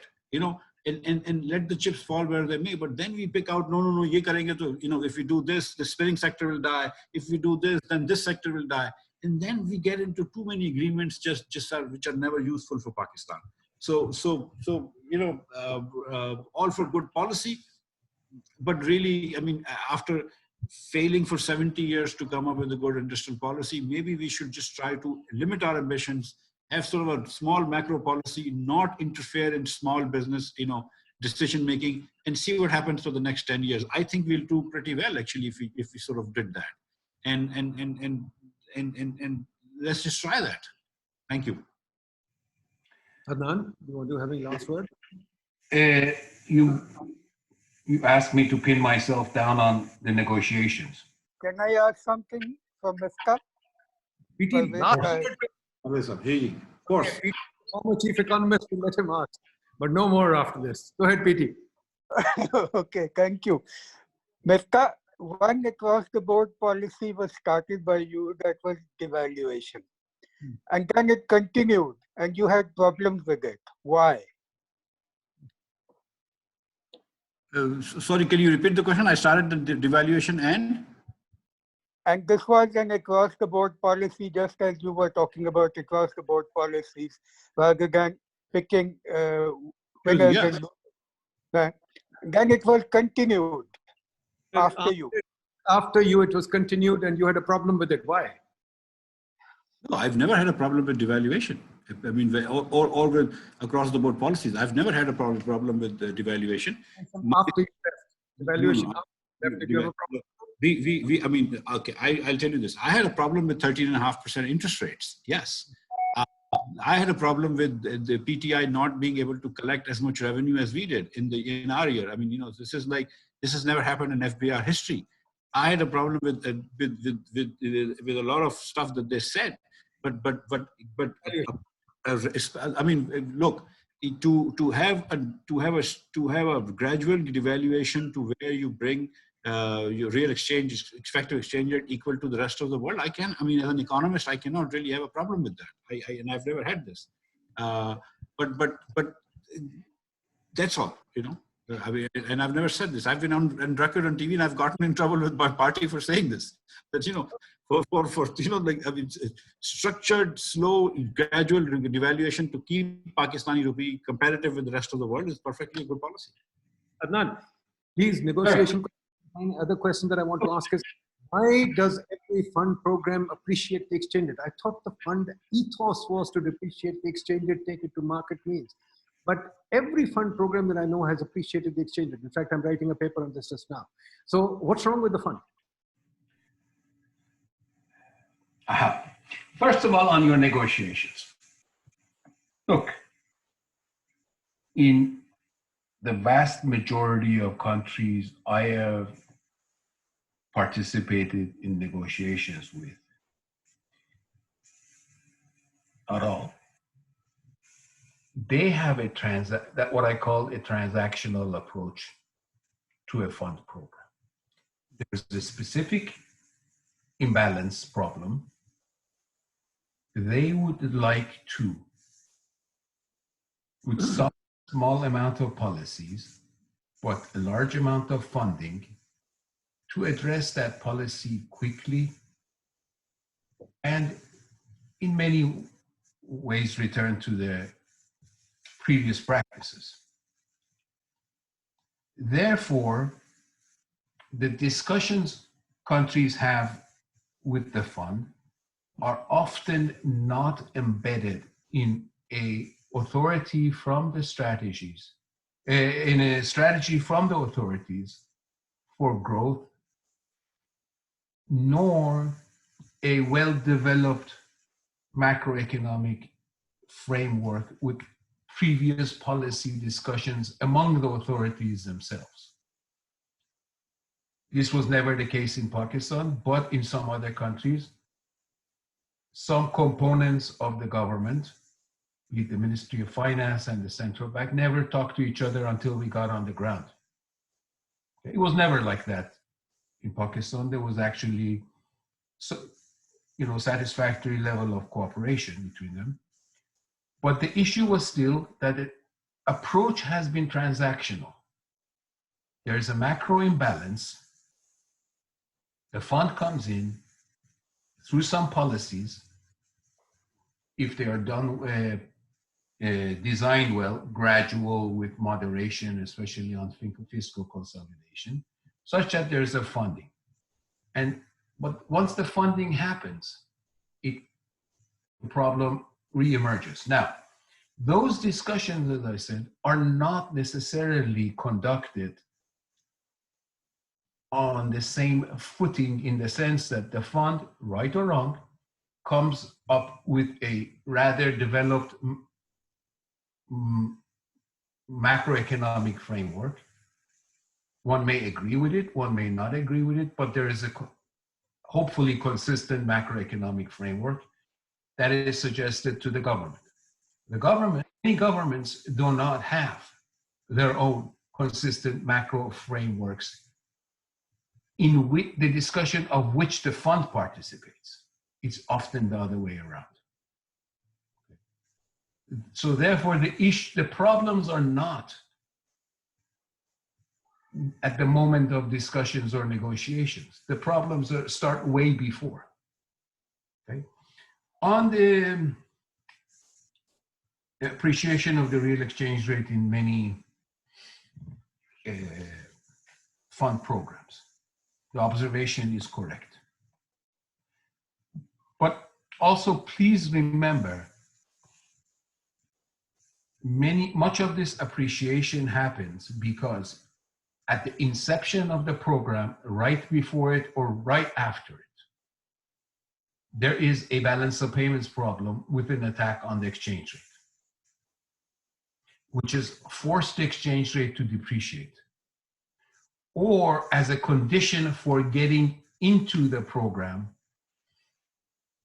governments depreciate their own exchange rate, right? So there is immediately a drop in the real exchange rate. Once that drop happens, then the nominal exchange rate is not programmed to depreciate too much, okay? And inflation stabilizes, and so the real exchange rate appreciates.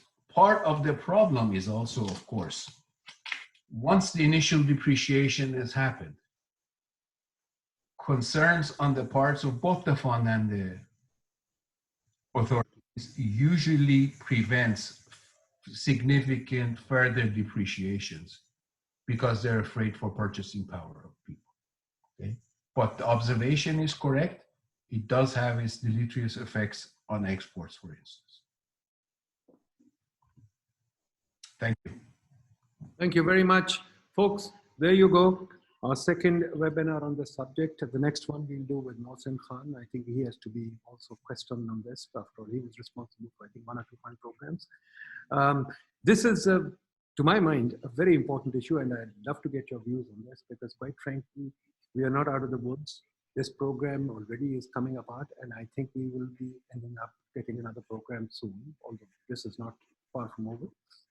So the real issue is, I think, my view is, academia itself has left the subject alone. We don't have enough research on this. And what I'm trying to capitalize is, more of us must do our PhD theses, our papers on this subject. We must focus on growth. What Miftah has raised, the issue of agriculture, we must debate it further. The issue of markets, the issue of rent seeking, all these things, the reason that I do it is I'm trying to get our students and our researchers trying to understand these are legitimate topics for research and thought and debate. And I think, quite frankly, we have not understood these issues as well as we should. So we will continue to do these. Very good discussion. Thank you very much. I'm sorry it has gone on for more than it should have, but it was very interesting. I thank both the speakers. I thank the audience. And inshallah, we'll see you tomorrow with Best Papanek. Best Papanek is very important. He framed the early policy of Pakistan. He's responsible for a lot. So please come and hear him tomorrow at 8. And day after, we'll have a webinar on the cotton economy, the entire cotton value chain. Let's see what they say on rent seeking and their share in the thing. All the best, folks. Thank you very much. Goodbye.